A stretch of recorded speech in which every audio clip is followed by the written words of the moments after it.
n'abantu baleke kufeerafeera bayimbi babakolere kubanga abayimbi bano singa babadde babakolera ebiriyo tebandibadde era batambula mu kiri ekya Eddy Kenzo kyakoze eki nga bandibadde bali awo bali well and contented mu ekyo naye bw'oyogera omuntu yenna ali mu kuwakanya nti tuli mu kulwanira copyright law oli n'agamba nedda temugirwanirira nze ekirege oye mulabe wa industry nambeemu kyensobola okugamba oba abantu we batyo beebo bano abagenda ne beerimbika mu linnya ly'abayimbi nga balina numbers ez'abayimbi n'obasanga nga bali wasale bafuna ssente yeti wansi eno tebalina bye bakozeeyo. Njagala obeere straight ogambe nti nkugambye abantu abatakkirizigana bukulembeze bwa Eddy Kenzo kuliko Big Eye ne kubeerako Dax Katero. Njagala obeere straight ogambe nti Big Eye gwe oli against music industry because of this and this. Anti kati sobola kwogera bwentyo kubanga gwe wakakingamba bw'okingambye era sikimanyi era kipya nnyo ku nsi tell you the truth naye nze Big Eye kyemumanyiiko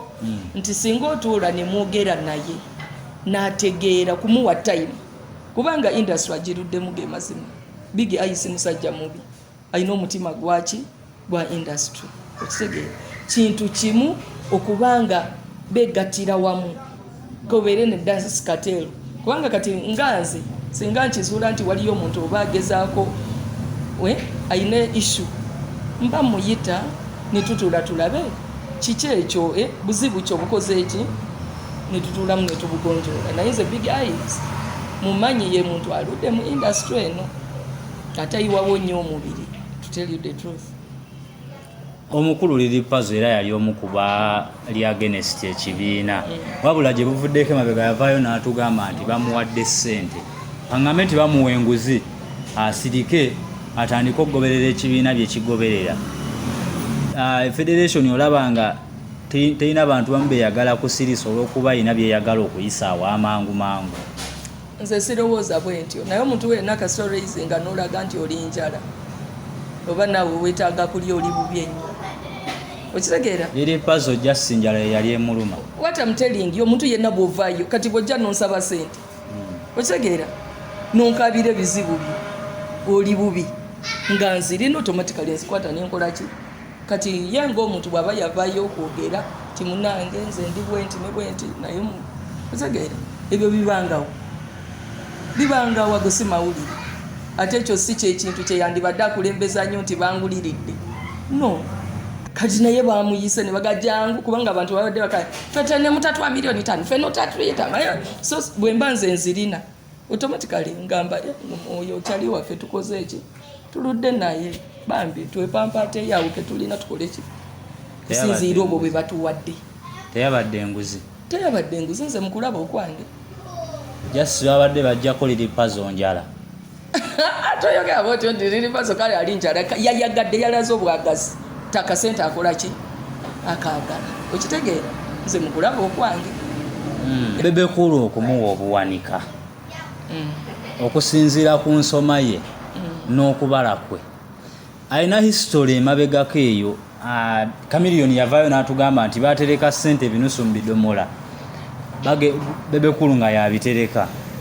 bagenda okumaliriza ng'ebidomola ssente tebazirabako ng'omukulu azibulankanyizza. Ensawo y'abayimbi eno olowooza tagibulankanye nga bwe yabulankanya ssente ze ne Kamiri. Ati kati ebyo nze byemabega ebintu y'abayimbi sitera kwagala kwogera ebintu byesitegeera naye bwe weebuze lwaki bwe baba bamanyi nti bw'atyo bwe yakolanga lwaki bamukwasizza ekifo bwe kityo otegeera. Naye bwe tutunulira Bebe Cool mu bizinensi olaba bizinensi ze naawe zatera okola zitambula ayina kyalagawo kati tosobola kuddira n'okwasa omuntu atali bwali ojja omukwasa ekifo ekifaanana bwe kityo okitegeera. Kati omuntu bw'otunuulira ebintu bye kale ye muntu ayinamuko n'owasiniyafu abeera accountant okimanyi bulungi kintu kiri nti omanyi okubala n'okubalansinga okitegeera. So ebyo baleme kikulembeza nti kubanga teyasoma amanya kumalako teyakola ki bw'aba teyasoma okumala kugwa omuddukanyiza bizinesi ze then n'ekirala wabeerawo okubanga si buli eyasoma nti yakola buli kimu okitegeera. Waliwo okubeera nga tewasoma naye ng'okozesa abakoze eki abasomye okitegeera kyengeza kugamba kati yo okumukwasa mu ofiisi eyo bw'aba amanyi nti oba tasobola neero gisobola asobola okubaako gwahayalinga nagimuddukanya nga yennyini yalinga akolaki ekyo si kintu kizibu nnyo then abantu bo bakuritisayizinga nnyo nze njagala omuntu atulagawo oli omugambye tasobola kale gwe tulage ekyosobola abantu bagala nnyo okusa ate ne bayibuli bakitegeere nti teri bukulembeza obutava eri ani katonda bwe weebuuze mu bayimbi bonna kubanga Eddie Kenzo president Eddie Kenzo in fact ekamu addressing ebwenti lwaki alondayo Bebe Cool namugamba ono kolaki jangu nkuwadde ekifo bwekiti kubanga alina kyakozeeko okitegeera ne bw'otunulira akakiiko ako nze mu kutunulira okwange tekabadde kabi okuggyako kintu kimu kye natunuddemu nti olaba abantu balina associations okutukira ddala mu byalo kati nga uma yatambula negenda mu byalo yonna newandiisa ki abayimbi ba regions then nze mukulowooza okwange mu regions bandijeyo ko abakulembeze okuva mu regions ziri ne balaba engeri gye babateeka ki ku kakiiko kanaka waggulu ne bwe babeera aba babiri kubanga bano be regions naye bo beetegeera ate balina enamba zaki ez'abayimbi. Uganda National Musicians Federation ekulemberwa Eddie Kenzo tolowooza nti egenda driving w'ebyobufuzi politics nti teyazze lwakuba nti twagala tufune eddoboozi limu ery'abayimbi 2026 tuteekateeka kalulu si kye kigendererwa kyayo ekikulu.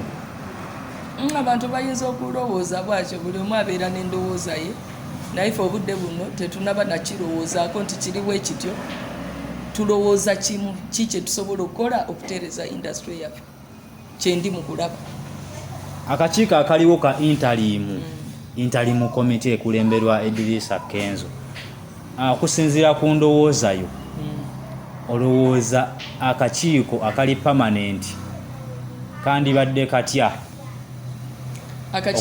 wesimbawo ko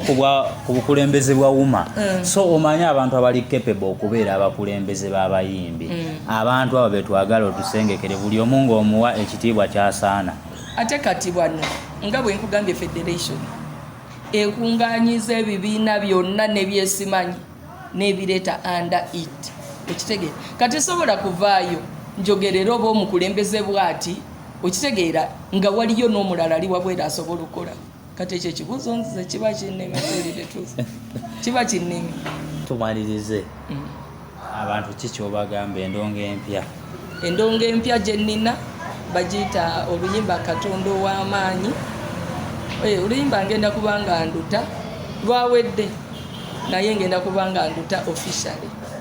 naye lyrics weeri ku YouTube